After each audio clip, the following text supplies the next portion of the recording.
Today, I'm here to tell my story.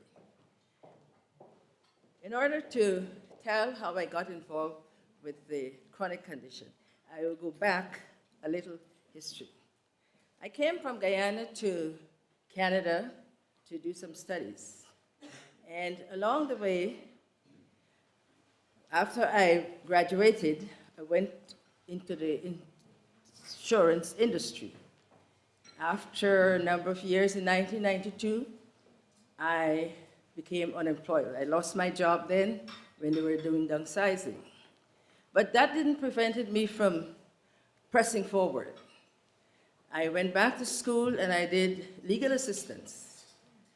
And in the meantime, I had some tragic circumstances within my family. And I had some choices to make, whether I should continue into the working world or whether I should take care of the little sibling that was left in my charge. And so I decided, after going through all those stressful moments, that, I wanted to take care of my little granddaughter. So I did that. But in doing so, it became stressful. And it was very, tiresome to me, because my kids were all grown by that time. And then this was like a new life that I had to, a new situation that I had to become involved with. And so, experiencing this stress, it led from one thing to the other. I started to have pains within my body. And I was going to the doctors, many doctors, until one doctor said to me, it's the osteoporosis, the arthritis. And I thought, well, what can I do? And so a friend invited me to one of these workshops. And I went. And there I met Erlinda during the workshop. And we became friends. And eventually, over a period of time, we became partners. And as Erlinda would say, partners in crime. But we were partners that we facilitated together. And, over a period of time, I was still thinking, well, what can I do that I can benefit and serve the community? And then I became a peer leader.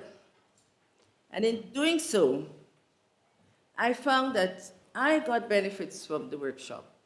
And so I wanted to share with others that even though you have a chronic condition, that there are benefits that you can derive from getting involved in the workshop. And over a period of time, I became a peer leader. And I facilitated quite a few workshops.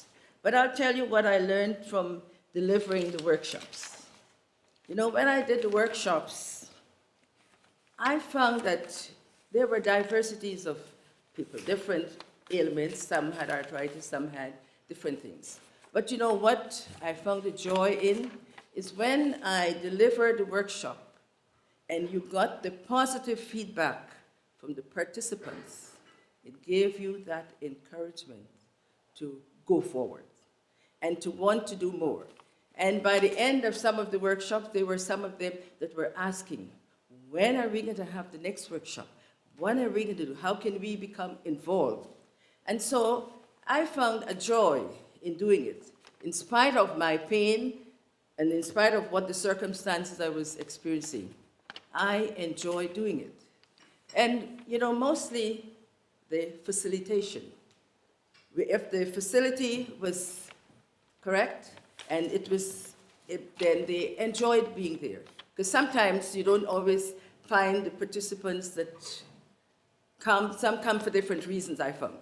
But I found the ones that really had an interest in what you were saying.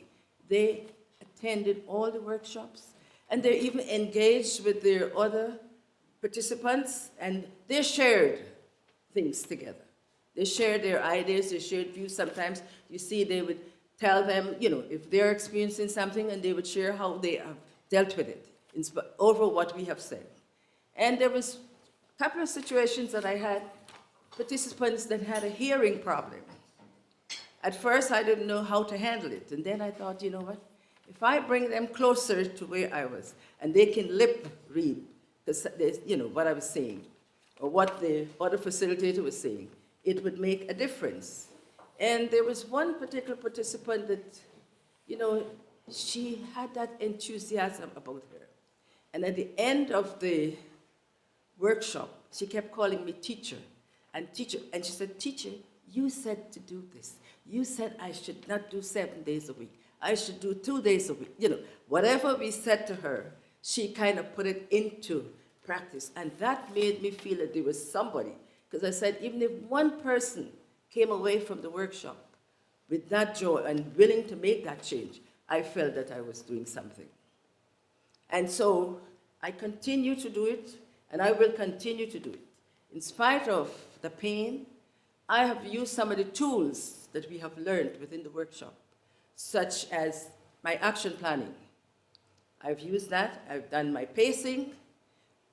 I've done communication. I've done the changing your lifestyle and what you eat. And so I have used it for myself. And I like to share it with others that, you know, even though you have a chronic condition, you can still do the things that you like to do and you enjoy to do if you are willing to make some changes within. And the toolboxes are there that they can use, which they use it very much. And if they put that into their implementation, they can get results too. You know, the pain is not going to go away, but you have things that you can use to help you manage the pain. And I'd like to close, even though I have my ups and downs in life, it doesn't go anywhere. But I've learned to use those self-management tools that I have taught and I have learned to manage my chronic condition. And this is what I want to leave with you, that even though we have chronic conditions, that we can use some of those same tools that we have said to the participants and that we are not taught, that we have showed them how they can manage, and we can make life a little easier for ourselves. And that's what I want to leave with you with.